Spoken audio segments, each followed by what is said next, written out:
Alright guys, today we have more PlayStation news, rumors, and leaks to go over and discuss. We have quite a few topics we're going to be covering in this video, so before we dive into them, do me a big favor and hit the like button to help the video out and show your support.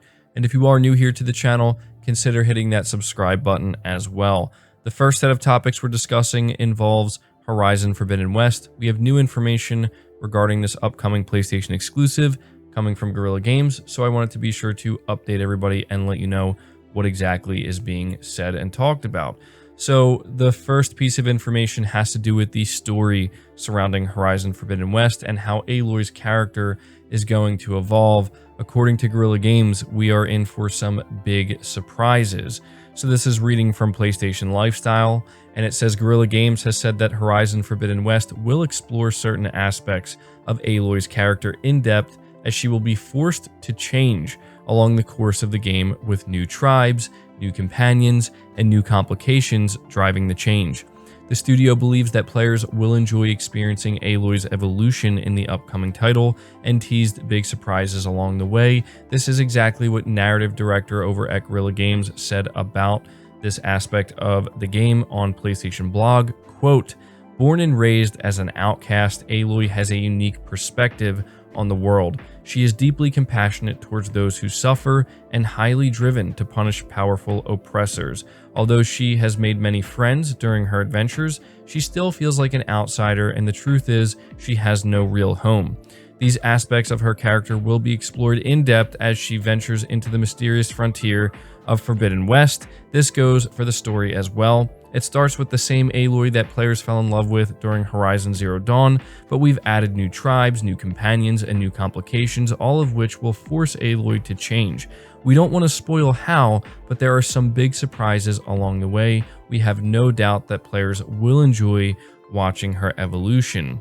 The article continues by saying in Horizon Forbidden West, Aloy's outfits will have skills attached to them, allowing players more control over her abilities and movements. The game will also feature a new and improved skill tree. So that's something that was also talked about by Guerrilla Games. They're talking about how, there's going to be skills attached to her outfits, and there's just essentially going to be a more in-depth way to improve upon Aloy's skills as you're playing throughout Forbidden West. But I thought that this was a pretty interesting tease coming from Guerrilla Games. I feel like when we think about Horizon Zero Dawn and going into Horizon Forbidden West, the story is obviously one of the biggest things that players are interested in. I mean, everybody is attracted to these types of games for different reasons.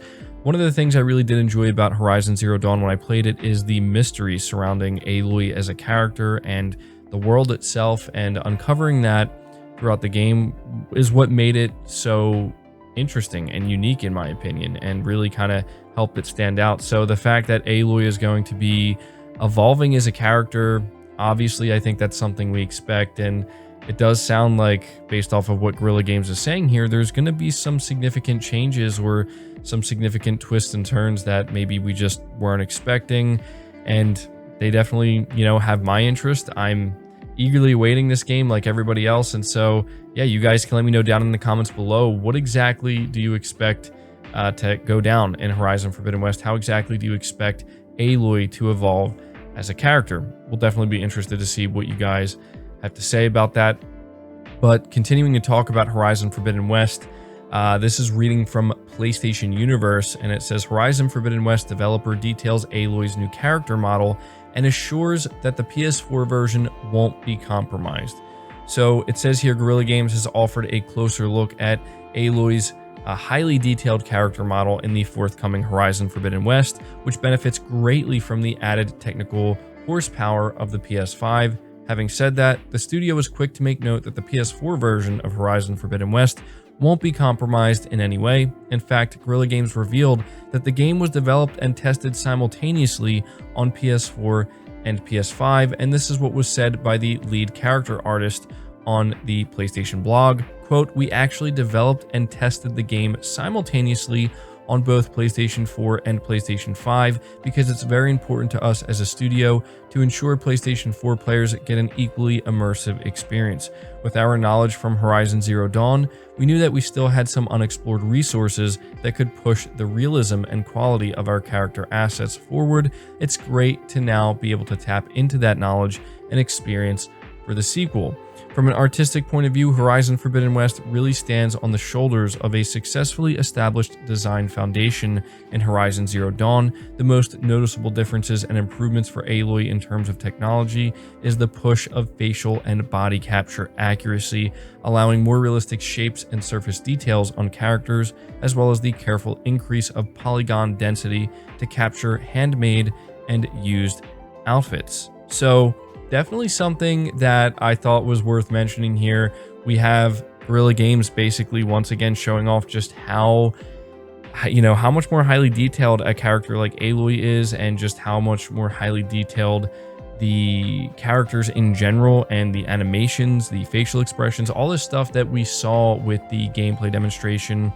It's something that I think really stood out, and people just kind of walked away from this gameplay demo, as well as just seeing images like this being like, yep, this is going to be easily one of the best, if not the best looking games that drops in 2022 on both PS4 and PS5. It's nice that they're reassuring PlayStation 4 players that the game is not going to be compromised, but I'm going to be honest, I think most people, and I could be wrong about this, we'll have to see once the game launches, but I think most people who are interested in playing Horizon Forbidden West are interested in doing so on the PS5. There's no doubt there will be players experiencing this game on PS4, but based off of what I can tell, people look at this as a PS5 game first and foremost. And, you know, again, for those who are going to play it on PS4, it's nice to have that reassurance, but I don't know, man. You look at the gameplay demo, you look at the level of detail that the PS5 is going to offer, and there's no doubt that the PS4 is just not going to be able to offer the same experience. I feel like I just have to say that. I mean, in terms of experiencing the story and the gameplay, yeah, it'll be there, but I don't know. For me, I would actually end up waiting to play this game on PS5 if I was not able to get one yet. I would just wait until I could and then play Horizon Forbidden West on the PS5. That's just me, but maybe you can let me know down in the comments below whether or not that is a, a sentiment you agree with or disagree with. But moving on to the next topic in line, we're focused on Jim Ryan, because apparently he is set to talk about the future of PlayStation next month, which is something that I think we're definitely going to want to pay attention to. This is once again reading from PlayStation Lifestyle, and it says a recent PlayStation showcase may have given us the lowdown on upcoming games, but news about the company itself wasn't on the list of things presented. Fortunately, Sony Interactive Entertainment President and CEO Jim Ryan is set to give a talk next month that will talk about his own history and perspective on the PlayStation brand, as well as what the future may hold for the company.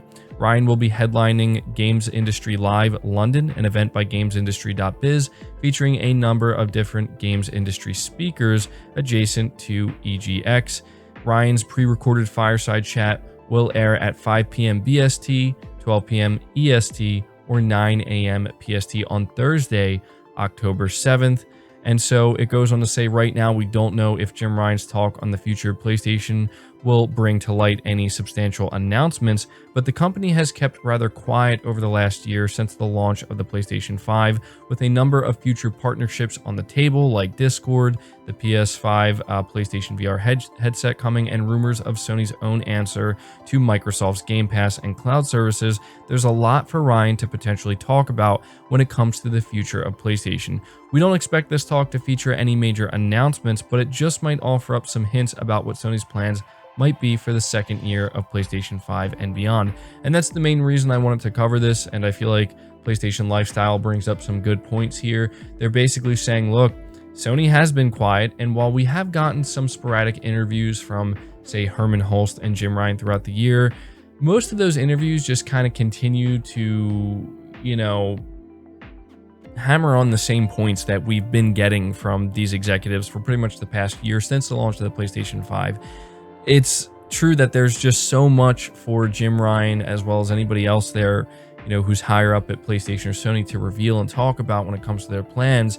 you have to imagine that Jim Ryan is going to give us at least a little bit of insight into what they're going to be doing. And, you know, who knows? We may end up getting a lot more important information than maybe we're expecting, but it's just something that I am going to be paying attention to, and I'm sure many of you are going to be paying attention to as well. I'm sure that if Jim Ryan does end up revealing anything substantial or of significance, we'll be talking about it here, and I'll obviously be keeping you guys up to date and letting you know. But I figured, you know, since a lot of us here are definitely into PlayStation and wanting to know more about their future plans, this is something you might want to be paying attention to. So again, that's going to be happening on October 7th. That's a Thursday, and it is pre-recorded, so definitely going to watch that. But moving on to the next topic, it has to do with the unprecedented demand for the PlayStation 5 console. This is reading from PlayStation Universe. The PS5 is the UK's fastest selling PlayStation console as it tops 1 million sales in 39 weeks. GfK has reported that the PS5 has sold 1 million units in the UK, becoming the region's fastest selling PlayStation console after having reached the milestone in just 39 weeks. The console passed the 1 million figure back in August, achieving it 3 weeks faster than the PS4, which up until July was trending ahead of Sony's new home console. However, new stock for the PS5 quickly shifted things in favor of the new system, which outsold the Nintendo Switch and the Xbox Series consoles in August. Overall, the 4-week period ended August 28th saw more than 151,000 game consoles sold in the UK, which brings the total number of systems moved so far this year to nearly 1.4 million. Elsewhere, the DualSense controller topped the accessories chart in August 2021, with the standard white version coming out on top ahead of the DualShock 4. So in general, accessories are selling well for the PS5, but this is significant to see, because we are at a point now where anytime you see a restock, a significant restock for the PS5, it is just selling out pretty much instantaneously. And so there's no doubt that, you know, there's still a supply constraint, and they're still trying to make sure that they can keep pace with this. But at this point, we have to start talking about just how insane the overall demand for the PS5 is. I've talked about this ad nauseum, but I'm going to continue to talk about it, especially when we're seeing things like this happen. The PS5, in my opinion, is going to easily outsell the PS4. I think that much is obvious, but I've maintained that if the PS5 can keep this up, if the demand remains this strong for this console throughout, you know, this generation, I think it has the potential. I'm not saying it will. I just think that there's the possibility it could end up giving the PlayStation 2 a run for its money.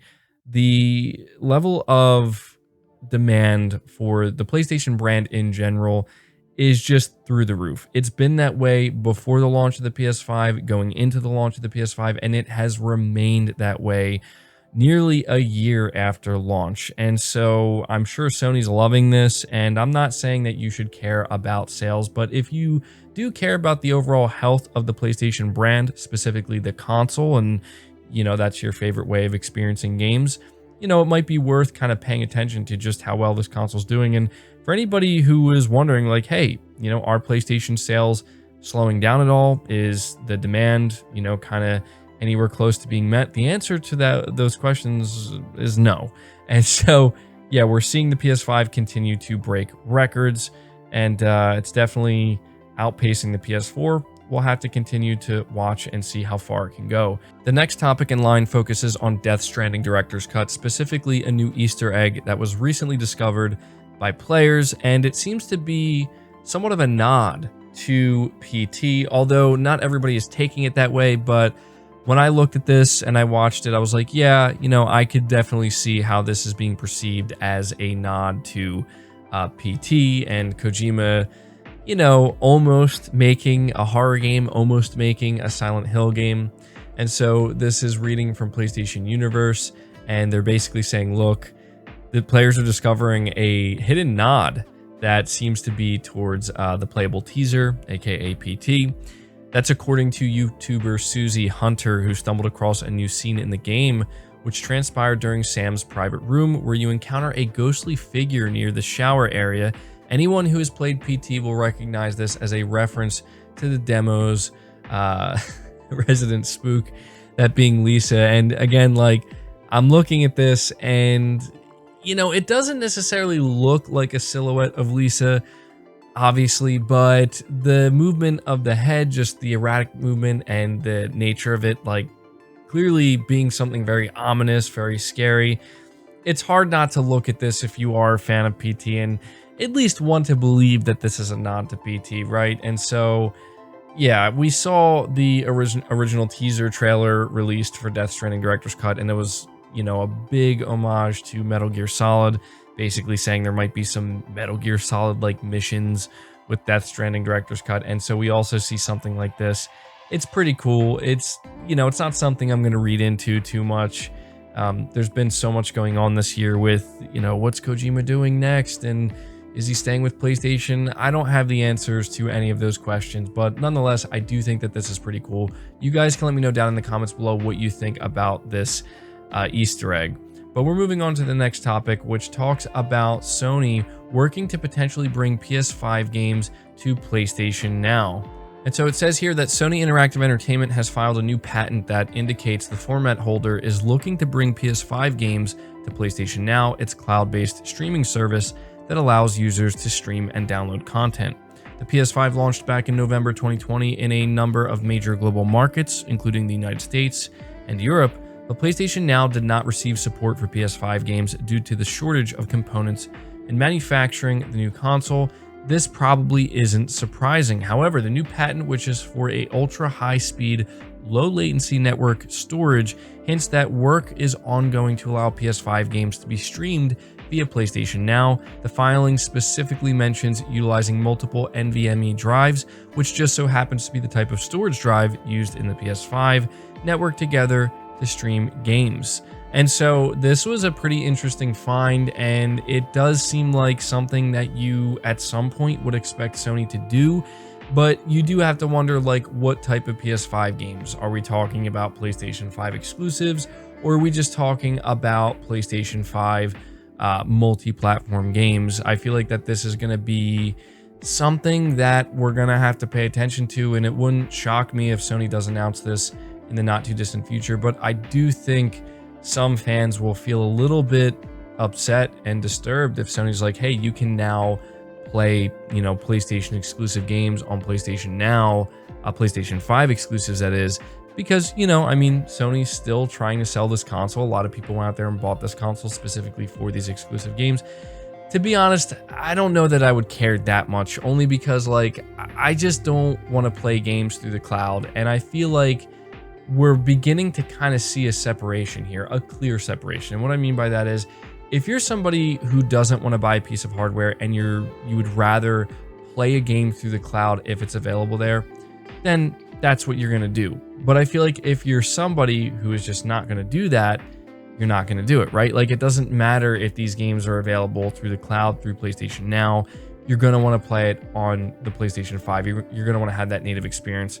I feel like that's how most people want to play their games. I could be wrong about that, but I feel like what we're starting to see is that clear separation where, yeah, most people want to play their games natively. They don't want to play it through the cloud, at least not yet. That could change in the future, but that's just kind of what I'm seeing right now. So we'll have to see if anything comes of this. Again, it's just a patent. Sony files patents all the time, and, you know, nothing happens with them. But with this one, it seems likely that something at some point will happen. So you guys can let me know down in the comments below what you think of that. But we're moving on and talking a little bit about God of War. We have some new information about this game, and specifically focusing on the gameplay. God of War Ragnarok director Eric Williams has confirmed that Kratos will be able to equip different shields in the upcoming sequel, which will feature different abilities and defensive options. Speaking with YouTuber John Ford, Williams described the process as expressive choice, giving players full control of how they equip Kratos and evolve him over the course of the game. Quote, yes, there are different shields and they have different defensive options and abilities, and the reason why we're doing this is we really want to open up the expressive choice, the way you build your Kratos, like the equipment and loadout and things like that. So all the way down to the defense, you can, you know, kind of play a little differently, and then enemies know how to respond to that or force you into these different situations where you need to use different things. So I think it'll be fun for players to explore that, but also just kind of like what we want to do is be more expressive, where, you know, your choices matter when you set them up. And so It sounds here like what Eric Williams is really trying to hone in on is basically letting us, the players, know that this time around you're going to have more choices and options at your disposal when it comes to how you kind of want to, I guess, create your Kratos loadout, right? Like, do you want to have this specific type of shield that benefits more offensive play styles, or maybe a more defensive play style? And so I'm actually really looking forward to this, because I do think that one of the more important things with God of War Ragnarok is going to be that how they really kind of expand and flesh out the different ways you can maybe handle Kratos and alter your play styles and the way the combat flows. I think that having that extra layer of customization will go a long way this time around, because there was already a lot on offer with God of War 2018, but you know, I feel like there certainly is more they could do there. But the final topic we're covering in this video has to do with Square Enix, and they recently confirmed their TGS 2021 lineup. And I think the games that you guys are going to want to pay attention to at this lineup is Forspoken and Stranger of Paradise Final Fantasy Origin. Both of these games will be showing up during TGS, but some people are feeling really disappointed that there's going to be no Final Fantasy 16. And so, you know, some people are speculating, and I wouldn't assume that this is going to be the case. I would just assume that they just don't have anything ready to show yet. Some people are thinking that maybe the reason why Final Fantasy 16 isn't going to show up is because Sony is going to be holding an end of the year PlayStation experience in December, and maybe that's where they're going to show Final Fantasy 16. There's always the possibility of something like that happening. However, I do want to encourage you to not assume that that's the case. It's likely we just won't see it until they're ready to show it again. Clearly, it's not ready. That's how I'm taking this. But that's going to do it for this video, guys. I hope you did enjoy it. I hope you did find it informative. Again, leave it a like if you did. Subscribe to the channel if you're new. Hit the bell notification icon, and feel free to share this video out on top of all that. But until next time, guys, take care.